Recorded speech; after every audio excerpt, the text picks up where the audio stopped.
Good song right, लेकिन actually ये गाना डबल मीनिंग में ओरल सेक्स की बात कर। हाँ, मेरे को भी नहीं पता था ये बात, लेकिन अब मानो या ना मानो हर एक बॉलीवुड के आइटम सॉन्ग में डायरेक्टली या फिर इनडायरेक्टली सेक्सुअल एक्टिविटी की ही बात की जाती है। एग्जाम्पल के लिए यही कुछ सॉन्ग्स ले लो। मैं तो तंदूरी मुर्गी हूँ यार, कटकाले सैया को आलस लोग ने जो छुपा के रखा है, उठा दूं तो हंगामा हो।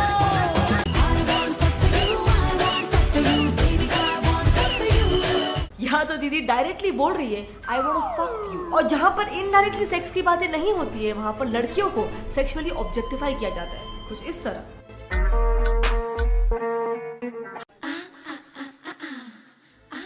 अब आई नो आप क्या सोच रहे हो कि हाँ ठीक है ना, ये सब गाने तो एंटरटेनमेंट पर्पस के लिए, इससे थोड़ी ना कुछ होता है। सो बेल जरा इसे देखो। और राखी सावंत जैसा स्कर्ट डाल के आएगी तो उसे हम छेड़ेंगे नहीं तो और क्या आइटम चल रही है करके, जो एकदम कड़क माल होगा उसको ही चढ़ेगा। अब मैं इनके स्टेटमेंट्स को जस्टिफाई नहीं कर रही हूँ, लेकिन यहाँ पर बॉलीवुड का आम जनता पर इतना बड़ा इम्पैक्ट पड़ता है, और ये तो एक बहुत ही छोटी सी बात है, लेकिन अगर इसको एक मैक्रो लेवल पर देखे तो ये बात आती है सेक्सिज्म के अंदर। सेक्सिज्म इस टर्म का मतलब हमने हमारे पिछले वीडियो प्रॉब्लमैटिक सेक्सिज्म इन एडवर्टाइजमेंट में भी जाना था, जिसका मतलब ये होता है कि एक जेंडर को, क्योंकि वो सिर्फ उस जेंडर के हैं, बस उसी लिए उनको स्टीरियोटाइप किया जाता है या फिर उनसे दूसरे जेंडर के मुकाबले डिस्क्रिमिनेशन किया जाता है, भेदभाव किया जाता है। और ये तो आपको बॉलीवुड के अनगिनत फिल्मों में देखने को मिलेगा। सो वेल हेलो फ्लर्नर्स, दिस इज निकिता, और आज के फ्लर्न एपिसोड में हम बिल्कुल यही जानेंगे कि बॉलीवुड के वो कौन से सीन्स हैं जो लड़कियों को सेक्सुअली ऑब्जेक्टिफाई करते हैं या फिर डायरेक्टली या फिर इनडायरेक्टली सेक्सिज्म को बढ़ावा देते हैं। क्या इन सारे सीन से हमारे देश की जनता को कोई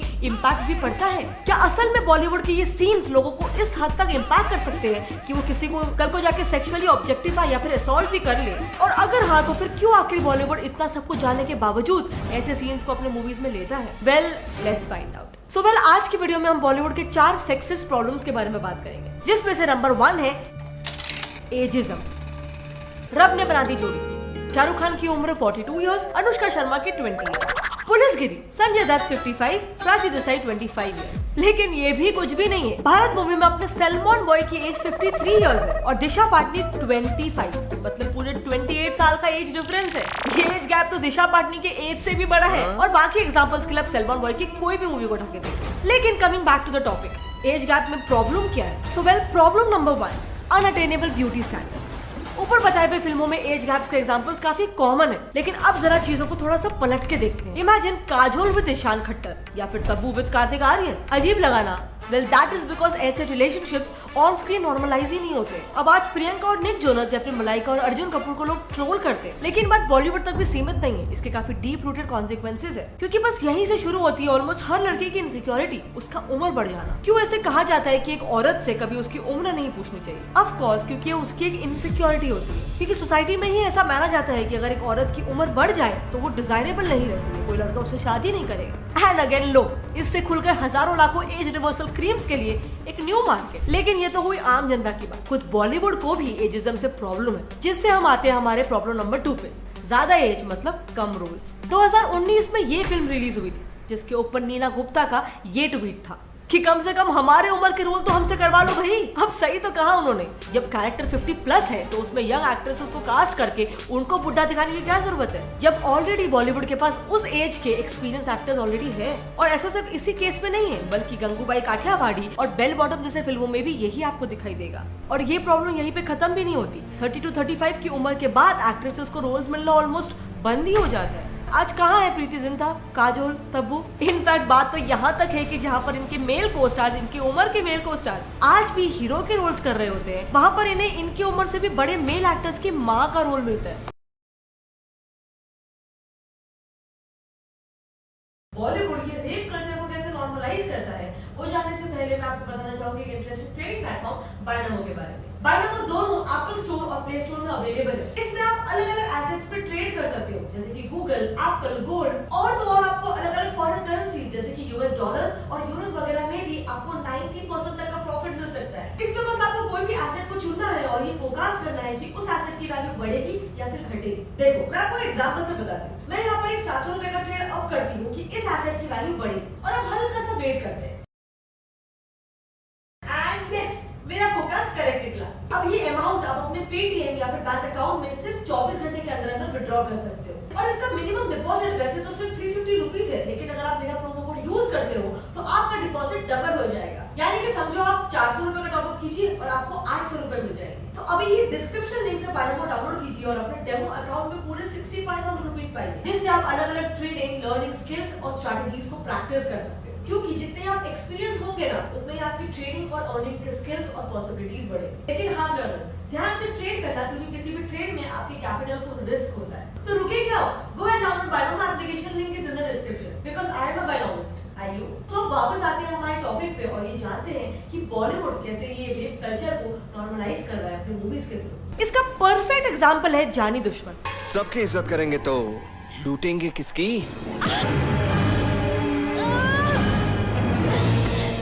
इस सीन में मनीषा कोइराला पर 2 लड़के रेप अटेम्प्ट करते हैं, लेकिन उसके अगले ही सीन में ये लड़के माफी मांगते हैं। हमें माफ कर दो प्लीज, प्लीज फॉरगिव अस। और उनके एक्शंस को जस्टिफाई करते हुए अक्षय कुमार ये कहते हैं, तुम्हारी जैसी खूबसूरत लड़की को देखकर मरे हुए आदमी का भी दिल धड़क उठे, फिर तो ये जीते जागते नौजवान है, इनका क्या हाल होगा? मतलब इस पूरे सीन के दौरान सबके सब जन मिलकर मनीषा कोइराला को ये मना रहे हैं कि आप उन लड़कों को माफ कर दो। लेकिन फिलहाल तुमसे हाथ जोड़कर माफी मांग रहे हैं यार, माफ कर दे। और उतने में सोनू निगम बोलते हैं, जहाँ सब लोग तुम्हें इतना मना रहे हैं वहाँ तुम्हें मान लेना चाहिए, वरना हम लोग सब समझेंगे कि तुम्हें अपनी खूबसूरती पर कुछ ज्यादा ही गुरूर है। क्या मजाक है यार। लेकिन ये तो बस सिर्फ एक ही एग्जांपल है, क्योंकि यहाँ पर दूसरी बात आ जाती है, using rape scenes to attract and lure men. Yes, according to historian SMM ओसाजा, 80s और 90s के दौरान रेप सीन्स को सिर्फ एक आइटम वैल्यू के लिए यूज किया जाता था। ऑफ कोर्स, क्योंकि उस समय पे सेक्सुअल कंटेंट को दिखाना बहुत ही ज्यादा रेस्ट्रिक्टेड था, अलाउड ही नहीं था, एंड पॉर्न को एक्सेस करना तो ऑलमोस्ट इम्पॉसिबल ही था। लेकिन सेक्सुअल कंटेंट को अगर रेप के तौर पर दिखाया जाए तो सरप्राइजिंगली सेंसर बोर्ड को इससे कोई आपत्ति नहीं थी, और इसीलिए यहाँ पर कितनी बार हर मूवी में ऑलमोस्ट रेप सीन्स को इंक्लूड किया जाता था। इनफैक्ट मजे की बात तो ये है कि इन सारी मूवीज से अगर आप उन रेप सीन्स को हटा भी दोगे ना, तो भी इन मूवीज के स्टोरी लाइन को या फिर कोई भी प्लॉट को घंटा भी फर्क नहीं पड़ने वाला है। इतने ज्यादा अननेसेसरी होते थे ये रेप सीन्स। पर अब ये सारे सीन्स लोगों को कैसे इम्पैक्ट करते हैं, ये जानने से पहले हम ये देखते हैं कि उस टाइम पे इंडिया की क्या हालत थी।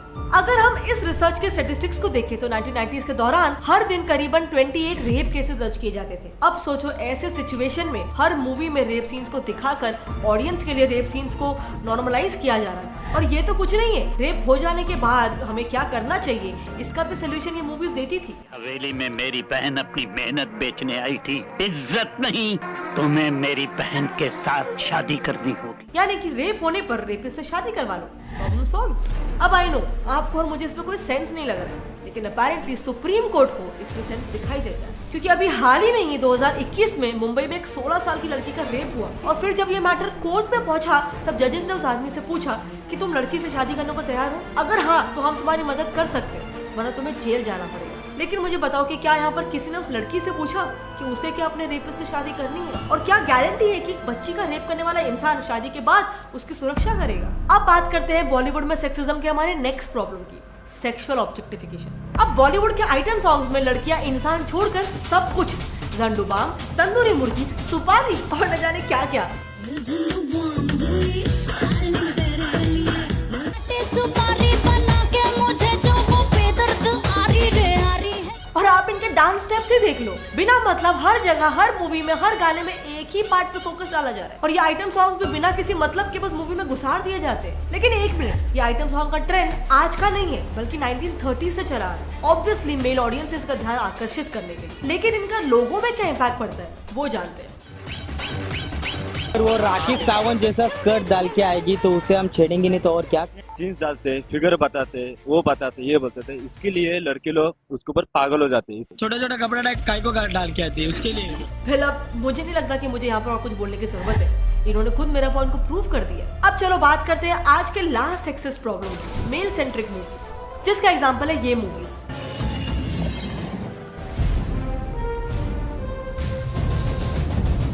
इन सारे मूवीज में हीरोइन का काम क्या था, सिर्फ रोमांस बनना या फिर एक एलिमेंट ऑफ ग्लैमर डालना। खुद बताओ, सोनाक्षी सिन्हा का हॉलिडे मूवी में क्या काम था, रेड मूवी में इलियाना अजय देवगन की बीवी बनने के और गाने में आने के अलावा क्या काम करती है, इसके तो कोई भी पोस्टर में भी इलियाना नहीं है।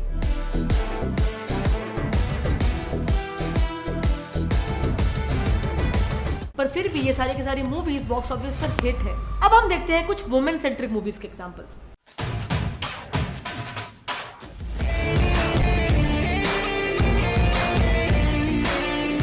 अब इन सारे मूवीज को पब्लिक एप्रिसिएशन काफी मिला, लेकिन बॉक्स ऑफिस में ये उतना नहीं चले जितना ऊपर बताए हुए मेल सेंट्रिक मूवीज चले थे। पर इसमें प्रॉब्लम क्या है? नंबर 1, अनइक्वल पे। अगर हम मॉन्स्टर सैलरी इंडेक्स की 2016 की रिपोर्ट्स देखें तो ओवरऑल औरतें मर्दों के कंपैरेटिवली 25% कम पैसे कमाती है, और ये सिर्फ वर्क फोर्स तक ही सीमित नहीं है, इसमें बॉलीवुड भी शामिल है। सेम काम करने के बावजूद भी टॉप एक्टर्स बॉलीवुड के टॉप एक्ट्रेसेस से 5 गुना ज्यादा कमाते हैं। मेंस एक्सपी पे एक आर्टिकल था about highest paid Bollywood actors, जिसमें क्लियरली ये बताया है कि सैलमन बॉय एक मूवी का 70 to 75 करोड़ प्लस उस फिल्म की प्रॉफिट का भी कुछ परसेंट लेते हैं। आमिर खान 75 to 80 करोड़ और अक्षय कुमार तो 2020 की हर मूवी के लिए 100 करोड़ चार्ज कर रहे थे, और 2021 से तो उन्होंने हर मूवी के लिए 135 करोड़ चार्ज करने की ठान ली है।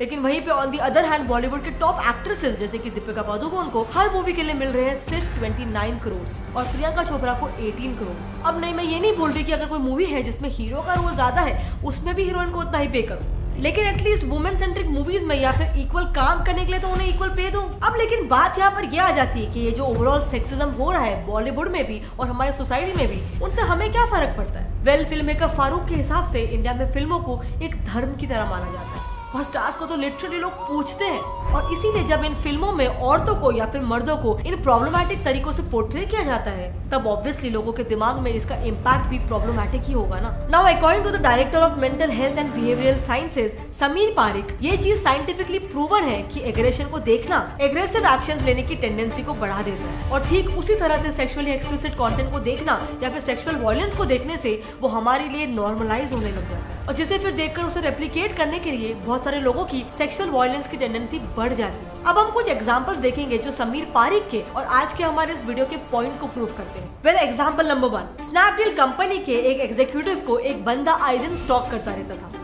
और फिर एक दिन उस बंदे ने उस लड़की को किडनैप कर लिया। इवेंचुअली पकड़े जाने पर जब पुलिस ने उससे पूछताछ की तब उसने तो ये कहा कि उसने ये सब SRK की मूवी डर देखकर किया था।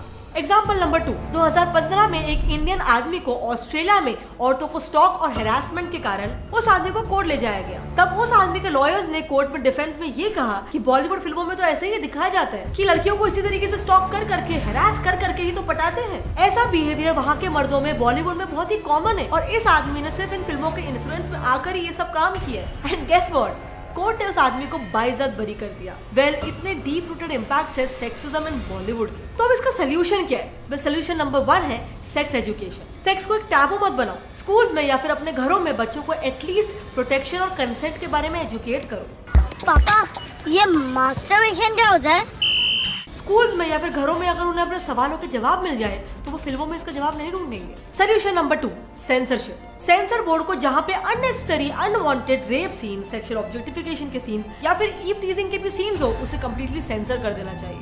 अब आई नो यहाँ पर दूसरा साइड ये आता है कि सेक्स को दिखा के ही तो मूवी की मार्केटिंग होती है, सो इसीलिए मूवीज में सेक्स को दिखाना चाहिए ताकि ये एक टैबू भी ना रहे, लेकिन वो सेक्स कंसेंशुअल होना चाहिए ताकि ऑडियंस को भी कंसेंट का मतलब समझ में आए। कंसेंशुअल सेक्स मतलब वो सेक्स जो दो लोगों के बीच में होता है लेकिन वो दोनों इसके लिए राजी है। कोई एक इंसान दूसरों पे अपने सेक्सुअल नीड्स को थोप नहीं रहा है। Solution number 3, not glamorising such characters. अपने रिलीज के बाद कबीर सिंह को बहुत बैकलैश मिला था। लोग बोल रहे थे कि ऐसे कैरेक्टर्स रियल में एग्जिस्ट करते हैं। ओके, कोई प्रॉब्लम नहीं है, ऐसे कैरेक्टर्स को भी मूवी स्क्रीन पे दिखाओ, because after all movies are a reflection of reality. लेकिन यहाँ पर फिल्म मेकर्स ये कर सकते हैं कि एटलीस्ट उन कैरेक्टर्स को एक नेगेटिव लाइट में पोर्ट्रे करो, पॉजिटिव लाइट में मत करो, हीरोइक लाइट में मत पोर्ट्रे करो। ऑडियंस को ये मत बताओ कि ये सब करना बहुत ही कूल है। अगर कोई चीज टॉक्सिक है तो उसे टॉक्सिक की तरह ही पोर्ट्रे करो। After all we have a lot to upgrade in Bollywood. I mean come on, Bollywood में रेप के सीन्स को सीरियसली दिखाना तो छोड़ो, बल्कि रेप के सीन्स को एकदम फन और कैजुअल वे में तक पोर्ट्रे किया जाता है। आप खुद ही देख लो। मैं तुम्हारे साथ बलात्कार करूंगा।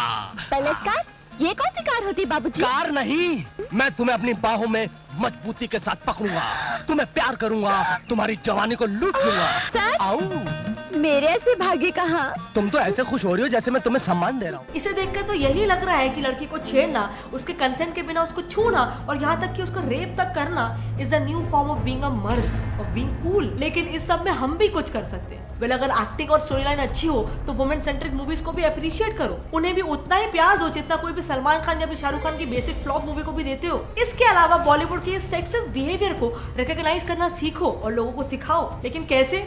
वेल ये वीडियो अपने फ्रेंड्स और फैमिली के साथ शेयर करके। इसके अलावा अगर आपको भी कोई ऐसे सीन्स मालूम है या कोई ऐसे सॉन्ग्स मालूम है यहाँ पर सेक्सिज्म होता है बॉलीवुड में, या फिर औरतों को खुलेआम सेक्सुअली ऑब्जेक्टिफाई किया जा रहा है, तो उसका नाम नीचे कमेंट सेक्शन में हमारे साथ शेयर करना। और अगर आपके पास इसे टैकल करने के लिए कोई सोल्यूशंस है तो वो भी हमारे साथ नीचे कमेंट सेक्शन में शेयर करो। अगर आज की वीडियो में आपको कोई भी बात लगी, मैं जो बोल रही हूँ वो सही लग रहा है, तो इस वीडियो को एक लाइक कर दो। और ऐसे ही इंफोटेनमेंट और अवेयरनेस बेस्ड वीडियोस देखने के लिए मेरे चैनल गेट सेट प्लेटफॉर्म को सब्सक्राइब कर दो और वो नीचे दिया गया बेल आइकन में दबाओ विद ऑलवेज का ऑप्शन ऑन, वरना आप फ्लर्न की नेक्स्ट वीडियो के नोटिफिकेशन को मिस कर दोगे। मिलते हैं अगले वीडियो में, तब तक के लिए कीप लर्निंग, कीप ग्रोइंग। जय हिंद।